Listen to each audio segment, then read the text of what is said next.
Over the past few days, God has been showing me that you can't surrender things to Him unless you spend time in His presence.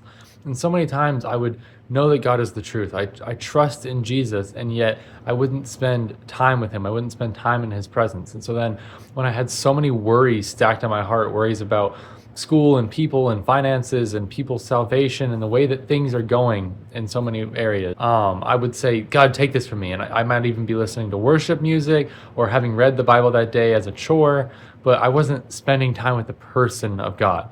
And so when I say, God, take this, God, I surrender this to you, just take it from me. What I'm doing there is not relational. It's not being connected to God. It's not abiding in the vine and being connected to the love that God is, right?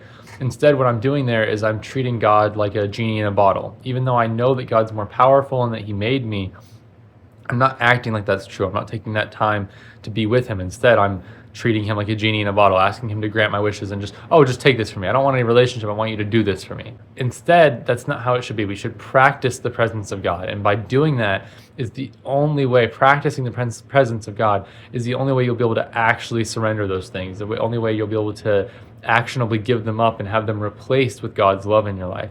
So, in the spirit of that, God had showed me this great example at a Bible study group of practicing the presence of God and what that could look like as an exercise. So I'm going to invite you to participate in this exercise with me. It might feel slightly awkward at first, but that's how it goes, and it does require being uncomfortable and seeming somewhat silly to pray and surrender to God, right? But it's very simple. So you'll close your eyes with me, and we close our eyes, and you take a few deep breaths, just in through your nose, out through your mouth, just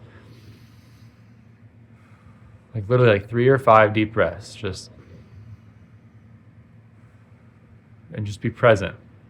And then think about what it would be like to come before the all-powerful creator of the world, who is infinite, not infinite in a bland and plain way, but He's infinite in a beautiful way, not just like a beautiful face, not in a creepy way or a psychedelic way, but just like an infinite landscape of beautiful mountains and hills and trees, like infinite beautiful stars and space and all the wonderful things that He's created. He is beauty and love and justice. He is all things, and you are before Him in His throne room with your eyes closed before the presence of God. What would it be like to come before God?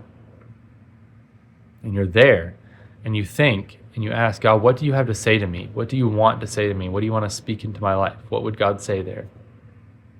Right? And you sit in that for maybe even a few minutes, and you say, what do I want to say to you, God? God, these are the things that are on my heart. And you enter into that time with God and be present with Him and talk to Him. Say, God, I'm here. I need you. God, I love you. And practice that.